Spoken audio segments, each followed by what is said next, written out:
Boum les gars, comment ça va? Bienvenue sur JT Box les gars, on est ensemble, on s'arrête pas cette semaine.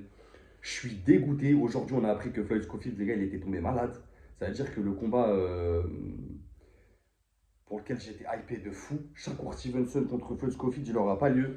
Ils lui ont trouvé un Josh Padley je crois. Ça va pas aller encore dans le sens de Shakur, je pense qu'il va, voilà, il va gérer comme d'hab, mais bon bref, je suis dégoûté. Heureusement que la carte reste encore belle.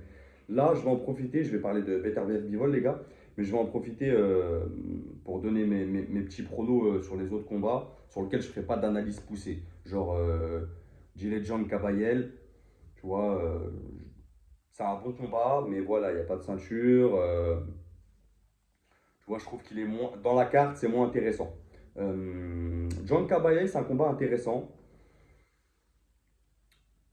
C'est un combat intéressant dans le sens où Jeng, il ne doit pas perdre ce combat. De toute façon, Jeng, il doit perdre aucun combat qu'il fait, quoi qu'il arrive, parce que tout ce qu'il fait, c'est pour avoir une chance mondiale. Et s'il perd ce combat, à mon avis, il va être sorti des radars. Donc, je mettrai une petite pièce sur Kabayel, moi, quand même. Kabayel, attention, il ne faut pas le sous-estimer. Il est moins connu que Jeng, mais les mecs qui connaissent bien la boxe, ils savent que Kabayel, c'est un mec technique, qui a une grosse intelligence de ring, qui sait gérer beaucoup de profils. Moi, je mettrais Kabayel à la décision. Tu vois, je pense qu'il va gérer, comme ce que j'ai dit sur Parker Dubois, je pense qu'il va gérer pareil. Tu vois, vraiment, c'est quelqu'un qui travaille beaucoup au corps. Maintenant, attention à Jeng, comme d'hab, les 4-5 premiers rounds. Et une fois que tu as passé ces 4-5 premiers rounds, après, derrière, c'est de la limonade.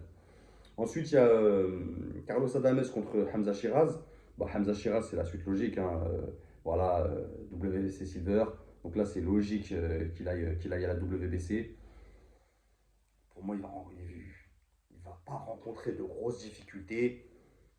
Franchement, à moins qu'il soit dans un jour sans, je vois pas comment il pourrait être autrement pour Shiraz, les gars. Donc moi, Shiraz par arrêt de l'arbitre, les gars. Facile, je pense. Ensuite, Vergil Ortiz contre Madrimov, les gars. Je vais assez vite, comme ça on ne fait pas des vidéos trop longues. On va directement droit au but, les gars. Bah, Vergil Ortiz, je pense que voilà, il va faire le boulot. Madrimov, c'est un bon boxeur, mais je ne le vois pas du niveau de Vergil Ortiz. Pas du tout, les gars. Vraiment pas du tout. Même s'il a fait un beau combat contre Crawford. Voilà, pour moi, Ortiz, il va montrer qu'il est au-dessus lors de ce combat. Maintenant, on en arrive à la pièce principale, la cerise sur le gâteau. Beterbiev Bivol, le retour. Euh, hmm. Est-ce que ce combat, il m'intéresse? Oui et non. Il m'intéresse parce qu'il fait partie d'un ensemble de la carte, mais je le trouve moins intéressant dans le sens où, je vais le développer, pour moi, Beterbiev va détruire Bivol.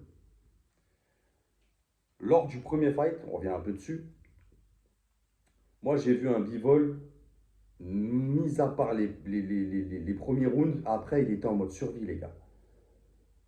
On regarde le combat, on se met tous, on regarde le combat. Il est en mode survie, les frérots. Il est contre les cordes, il tourne, garde hermétique, il produit plus rien. Je crois, dans un round ou même deux rounds, je crois qu'il envoie même pas de coups, les gars. Donc, pour moi, Beterbiev gagne ce combat largement. Maintenant, une revanche. Oui, il y a toujours des revanches quand il y a des titres indisputés. Donc oui, elle est légitime qu'il y ait une revanche, c'est tout à fait normal. Ça reste des grands boxeurs, les deux. Mais maintenant, là où j'ai des interrogations, c'est pour Bivol. J'ai aucun doute sur Beterbiev. Beterbiev, c'est le genre de boxeur sur lequel j'ai aucun doute. Comme Gervonta, Kid Buu, il y a des boxeurs comme ça sur lesquels j'ai aucun doute. Je sais ce qu'ils vont faire. Bivol, je ne le vois pas trouver des solutions. Il n'a pas inquiété une seule fois Beterbiev. Oui, il envoyait des combinaisons, mais sans toucher vraiment Beterbiev au point de le faire chanceler.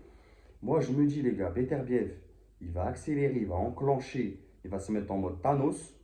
Bivol, vous vous rappelez la tête qu'il avait, les gars, à la fin du combat? Il va lui faire. Franchement, pour remonter après 130 jours contre un mec comme ça, faut être accroché à son siège. Moi, je me dis, Beterbiev, il va lui faire la misère, les gars. Il va lui faire la misère, vraiment. Et deux défaites contre un Beterbiev. À mon avis, en 130 jours, on peut perdre le bivol étincelant qu'on connaît. Parce que si derrière, il y a un bivol Morel et que Borel, fatigue les gars, Morel tape par KO un bivol, ça commence à être dur pour bivol. Maintenant, je ne vois pas trouver de solution, sauf si il peut penser à gagner à la décision s'il est agressif dès le départ. Mais vraiment en mode je prends des risques, je ne m'économise pas, je te rentre dans l'art et je vais à la guerre. Maintenant, aller à la guerre avec Beterbiev, faut avoir envie, parce qu'en face, c'est un char d'assaut qui recule jamais et que là, ils ont 12 rounds de connaissances et de savoir l'un envers l'autre. Beterbiev, les gars, je le vois pas autrement. Je pense qu'il va activer la marche avant. Il a une science pour couper le ring incroyable. Je pense qu'il va lui rouler dessus, les gars. Vraiment, il va lui rouler dessus. Et je pense même qu'il va l'arrêter.